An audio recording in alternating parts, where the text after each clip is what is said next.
आपका आपके अपने ही यूट्यूब चैनल करमीर में राजस्थान सरकार द्वारा लाइब्रेरियन थर्ड ग्रेड के लिए 460 पदों के लिए भर्ती जारी कर दी गई है। और बहुत सारे बच्चे ये कह रहे हैं, कुछ स्टूडेंट जो काफ़ी तैयारी काफ़ी समय से कर रहे हैं और वो कह रहे हैं कि इसका सिलेबस क्या रहने वाला है। तो राजस्थान सेवा नियम 2021 जारी हुआ है, जिसका पीडीएफ मेरे टेलीग्राम चैनल पे पड़ा है। उसका जो लिंक है मैं वीडियो के डिस्क्रिप्शन में दे दूंगा, जहाँ से आप ये उसको भी पढ़ सकते हैं। लगभग 74 का गजेट है, जिसमें पीटीआई की है, लाइब्रेरियन की है, जो लैब असिस्टेंट है, सबके जो नियम है उसमें दे रखे है।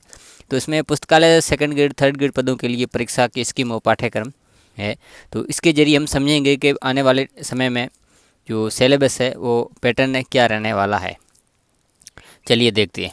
परीक्षा 400 अंकों की होगी, 2 प्रश्न पत्र होंगे, प्रत्येक प्रश्न पत्र 200 अंक का होगा। जैसे एलडीसी में 2 पेपर होते हैं, तो उसी तरीके से इस लाइब्रेरियन भर्ती में भी 2 पेपर होंगे। जो फर्स्ट पेपर होगा वो अधिकतम 100 अंकों का होगा और उसमें अधिकतम 200 अंकों का होगा, उसमें वो 100 प्रश्न होंगे। तो और वो जो अवधि होगी आपको 2 घंटे की रहेगी। और इसमें जो नेगेटिव मार्किंग है वो रहेगी, और नेगेटिव मार्किंग के लिए आपको 1/3 जो अंक है वो काटा जाएगा। स्पष्टीकरण है, गलत उत्तर से अशुद्ध उत्तर या एक से अधिक उत्तर अभिप्रेत है। और इसमें आगे पाठ दिया, प्रत्येक प्रश्न पत्र के लिए न्यूनतम जो 40% जो अंक आपको लाने होंगे। आगे हम सिलेबस की इसमें बात करें तो कुछ टॉपिक्स, इसमें 5 टॉपिक्स दिए गए हैं। जो फर्स्ट पेपर होगा उसमें राजस्थान का भौगोलिक, ऐतिहासिक, सांस्कृतिक और सामान्य ज्ञान, राजस्थान के समसामयिक मामले, विश्व और भारत का सामान्य ज्ञान और शिक्षा मनोविज्ञान। जो शिक्षा मनोविज्ञान है इसमें पहली बार नया जोड़ा गया। ये पहला जो पेपर है ये। अब आगे आते हैं हम अगले भाग में।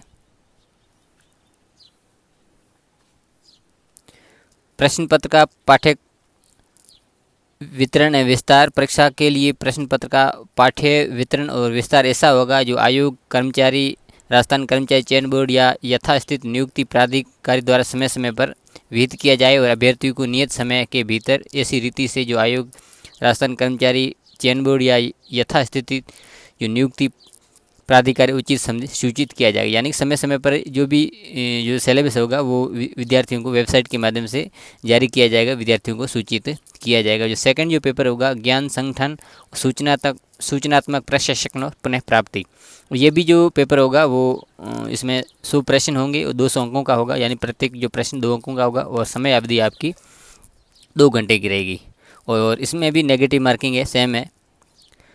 और इस पे कहने का मतलब प्रत्येक जो पेपर है, जैसे फर्स्ट पेपर सेकंड पेपर दोनों में आपको पास होना जरूरी है। ये आपके एलडीसी में भी ऐसा हुआ है और इसमें भी ऐसा है। आपको दोनों पेपर में 40% कम से कम जो क्वालिफाइंग अंक है वो आपको लाने हैं।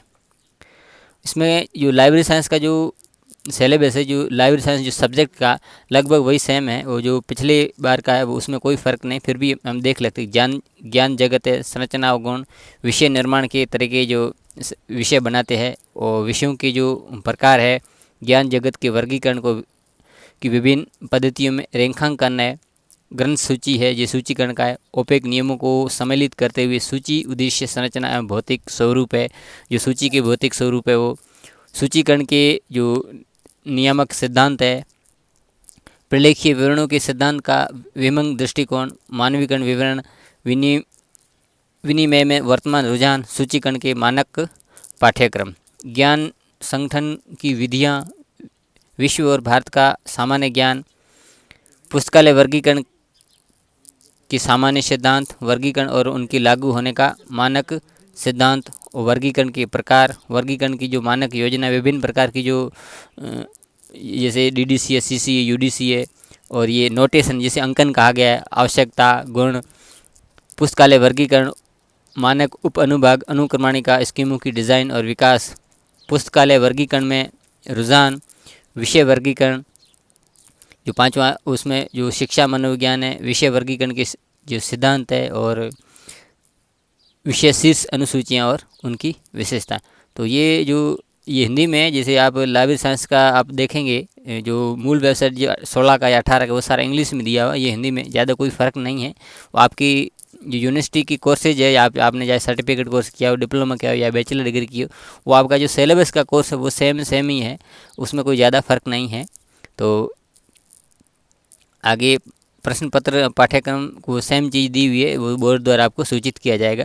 तो बहुत सारे विद्यार्थियों की ये मांग थी कि क्या सिलेबस रहेगा, तो ये जो पॉइंट रहने वाले हैं वो उसके अलावा जो विस्तार से आएगा, जैसे ये टॉपिक्स है इसमें थोड़ा सा शॉर्ट है, तो आने वाले सिलेबस में हो सकता है इससे अच्छा हमें विस्तार में देखने को मिले।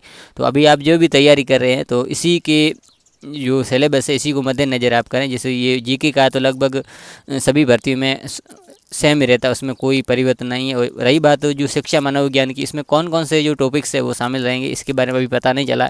तो ये आप जो केवीएस है, एनवीएस है, उसमें भी ये शिक्षा मानव विज्ञान होता है, तो आप उसका सिलेबस देख सकते हैं या उसके जो पुराने पेपर्स है वो देख सकते हैं। तो अभी से आप अच्छी तैयारी कर सकते हैं। और रही बात इस पीडीएफ की, तो ये मेरे टेलीग्राम चैनल में पड़ा है, तो उस टेलीग्राम चैनल का भी मैं पीडीएफ लिंक इस वीडियो को डिस्क्रिप्शन में दे दूंगा, जहाँ से आप वो देख सकते हैं। काफ़ी सारी चीज़ें हैं जो महत्वपूर्ण चीज़ें समय समय पर मैं डालता रहता हूँ, आप यहाँ पर देख सकते हैं। तो ये वीडियो आपको अच्छा लगा तो लाइक कर दें, चैनल को सब्सक्राइब कर दें, बेल आइकन दबा के नोटिफिकेशन ऑल पर क्लिक कर दें। जैसे मैं इस तरह का महत्वपूर्ण वीडियो बनाऊँ उसका नोटिस आपको मिल जाएगा। मिलते हैं अगली वीडियो, तब तक के लिए धन्यवाद।